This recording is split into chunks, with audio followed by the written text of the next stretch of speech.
growing up, you hear these stories about like abuse and like you see these Lifetime movies and you're like, oh, if that ever happens to me, I'm gonna, but you don't realize you're in it and how far you're in it. You can't just leave. It's not that simple. Yeah, last month, Fox 13's The Spotlight revealing a recent disturbing rise in not only domestic violence, but also in emotional abuse. In that episode, survivors shared their stories, detailing what goes on inside the mind of the abuser.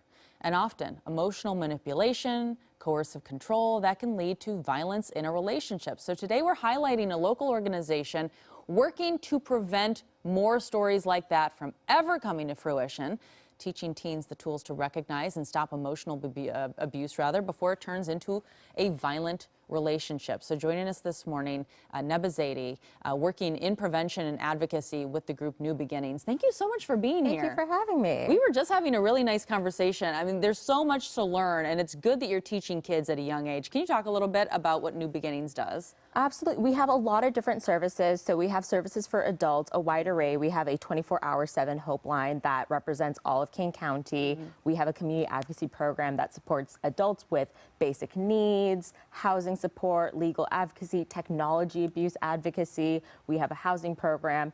And what's really great about New Beginnings is our housing program's a little bit different than other organizations. We're actually able to provide an in-unit apartment building. Wow. So our survivors are allowed to live by themselves. They bring in pets. I think the weirdest pet we've seen is a lizard.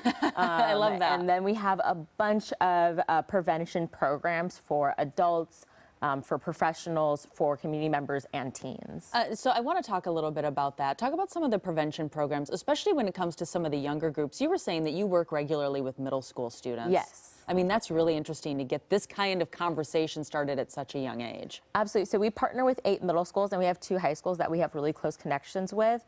And I love doing the work just because they are so fresh. They are learning about relationships, and young people have the power to see how adults behave, and they're kind of learning from that. And so the idea is if we can have really explicit conversations about healthy dating skills, knowing how to kind of unpack gender stereotypes, how to identify the difference between flirting and sexual harassment, how to express your boundaries. We're really trying to give them the skills to enter into the dating life on their own terms and at a much healthier level. I love that. And we were looking at some of the pictures of the workbook that you hand out for students here.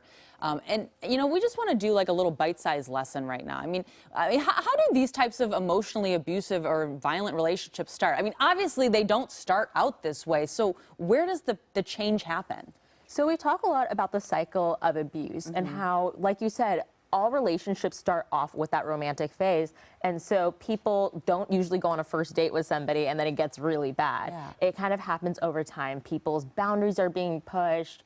People kind of try to see what they can get away with in a relationship. And oftentimes it leads to this pattern where the first time that an abusive action occurs, somebody could be a little bit confused. They might wonder if it's a one-time occurrence, but then over time the boundaries are tested and pushed, and it kind of becomes a normal thing. Okay, so at that point, I mean, what are some of those red flags that we need to look for? I mean, what are some of the red flags that you teach these younger kids to look for? Absolutely. We talk a lot about how there's different categories of abuse, but what we really try to focus on is the emotional abuse because that is such a normalized part of our world. Yeah. And oftentimes people are a little bit easier to spot, when something gets physical, but when something is purely emotional, it can get really brushed under the table. That's super nuanced. Absolutely. So we try to talk to them about, we have 8 different signs of violence. One of them, for example, is minimize, deny, blame, and we talk about how somebody might minimize the harm they do to you, they might deny it, they might blame you.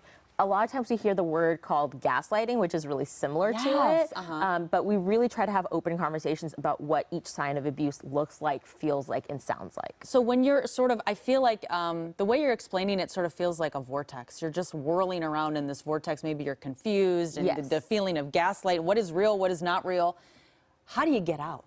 How do we get it? We really think that it's a community issue. So a lot of times people are often pushed to leave their relationship when really it's a lot of community support. We need supportive friends and family members who get it, who aren't pushing that person to stay in that relationship for other reasons. There could be cultural, social, reasons maybe the family set them up together. There's also a lot of financial reasons. As we know, housing in King County is a really difficult resource, and it's only getting worse and worse as there's more limited resources for those experiencing houselessness. So what I say is the biggest thing we can do to support survivors is get ourselves educated, but also make sure that our social safety system is very much improved and increased. Yeah, it definitely has to be. And it's good that we're talking about this. I mean, October, by the way, is Domestic Violence Awareness Month. If people want to reach out and get more information on your services, what your group does, or maybe they need help, where can they go for that? Well, we have a 24-hour 7 Hope line, and we also have a website as well. So I believe I sent a little image that has both of those. Oh, sure. But oh, you know what? I just found it. We put it on our website. Oh, perfect. I don't want to put you on the spot. You're doing great. Well, we have 24 hours, 7 days a week, so anybody can get in contact with us at any point in the daytime or nighttime. All right, and again, it's New Beginnings. No, but thank you so much. Thank you so much for having me. This is really fabulous information, and it's important information. Life is too short for unhealthy relationships. We should all have a good time while we're here. I love that. I want to live my life with that today. It's too short for unhealthy relationships. And again, we did put all that information on our website. There it is, Fox13Seattle.com. Additionally, the National Domestic Violence Hotline there. It is online chat, it is phone call, it is text message. You are not alone, and help is out there. Again, thank you so much. I love that we could talk about this morning. Absolutely.